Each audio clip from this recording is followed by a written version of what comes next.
कल बलूचिस्तान में दहशतगर्दी के जो वाक़यात हुए हैं उसकी शदीद अल्फाज में हम मज़म्मत करते हैं और सियाचिन से लेकर गिलगित बल्दिस्तान और तोरखम बॉर्डर तक जितने भी हमारे बंदूक उठाए हमारी मुल्क की हिफाजत और आवाम की हिफाजत के लिए कड़े सिक्योरिटी फोर्सेस और अफवाज पाकिस्तान के साथ हम कड़े हैं, हमारे फ़ख्र है।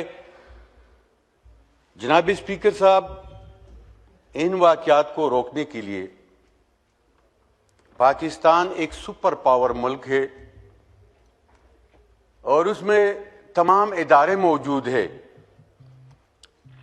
और ये ताकत रखती है ये रियासत और रियासती इदारे। हम कहाँ पे मिस्टेक कर रहे हैं कि यहाँ पे खैबर पख्तूनख्वा में भी दहशतगर्दी के वाक़यात हो रहे और बलूचिस्तान में भी हो रहे हैं। कौन सा चीज हम मिस कर रहे हैं? लिहाजा उसका तयन करके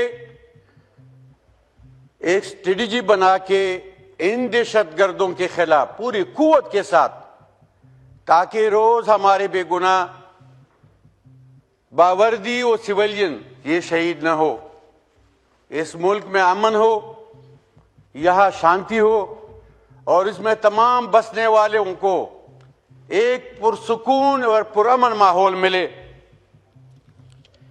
क्या हम 9 मई करते रहेंगे और एक पार्टी के कायद को दीवार में चुनने के लिए, उनको सियासत और हक सच से रोकने के लिए हम अपनी जिम्मेदारियों में कोताही करेंगे? मेरा तो सीधा सीधा हुकूमत से मुतालबा है कि आपकी आसानी के लिए मैं ये मुतालबा करता हूं कि बलूचिस्तान को खैबर पख्तूनख्वा से मिलाया जाए, मर्ज किया जाए, ताकि आपको आसानी हो कि वहां पे इमरान खान की हुकूमत है इसलिए दहशतगर्दी हो रही है।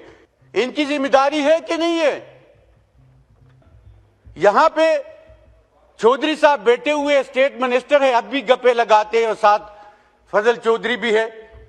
मैं इनसे मुतालबा करता हूं कि ये यहां पे खड़े हो के कहते हैं कि हाँ ऑपरेशन करेंगे, ये नेशनल एक्शन का प्रोग्राम का हिस्सा है। चलो खैबर पख्तूनख्वा में तो तहरीक इंसाफ की हुकूमत है, वहां पे क्यों नहीं कर रहे? वहां पे क्यों ये वाक़यात हो रहे हैं? लिहाजा उस दिन भी ये कह रहे थे कि खैबर पख्तूनख्वा में हम ऑपरेशन करके रहेंगे। तो जनाब स्पीकर साहब, हमारी भी मुलाकातें हुई है, वहां पे सिक्योरिटी फोर्सेस के अफसरान के साथ हुई है।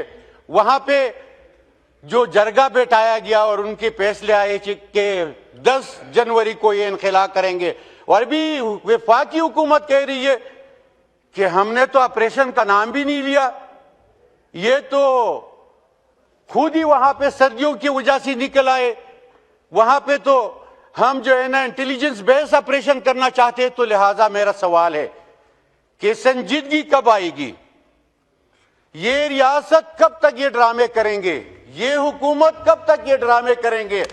तो लिहाजा जनाब स्पीकर साहब, चंद सवालात ऐसे हैं, वाइंड अप करें कि जरूरी है कि हम इस मुल्क को आवाम के लिए एक गुलिस्तान बना दे। तो सबसे पहले इस मुल्क में पॉलिटिकल स्टेबिलिटी नहीं है, आप खान को रिहा करें ताकि मुल्क में पॉलिटिकल स्टेबिलिटी आए। शुक्रिया। यहाँ पे अमन आ गया, आपका आ गया। नहीं, वाइंड अप करें, माइक खोलें, वाइंड अप करें प्लीज, आखिरी 30 सेकंड। जनाब स्पीकर साहब, लॉ एंड ऑर्डर इशू और पॉलिटिकल स्टेबिलिटी ये बहुत जरूरी है। और मैं समझता हूं कि कल जो पेम्स में खान को लाया गया तो कौन सी हमदर्दी थी उनके साथ कि वहां पे लाया गया? उनकी फैमिली को खबर नहीं थी, पार्टी को खबर नहीं थी। फिर कोई 9 मई का वाकया या ड्रामा होने वाला है कि वो खबर तो नहीं की गई फैमिली को, लेकिन खबर को इमरान खान के पेन में आने की वो पब्लिक की गई। कौन सा ड्रामा कर रहे हैं ये लोग? कौन सा ड्रामा भी होगा? लिहाजा हम पहले से खबरदार कर रहे हैं कि अगर इमरान को कुछ हुआ तो कोई भी महफूज नहीं रहेगा। मैं वादे करूं कि ये सब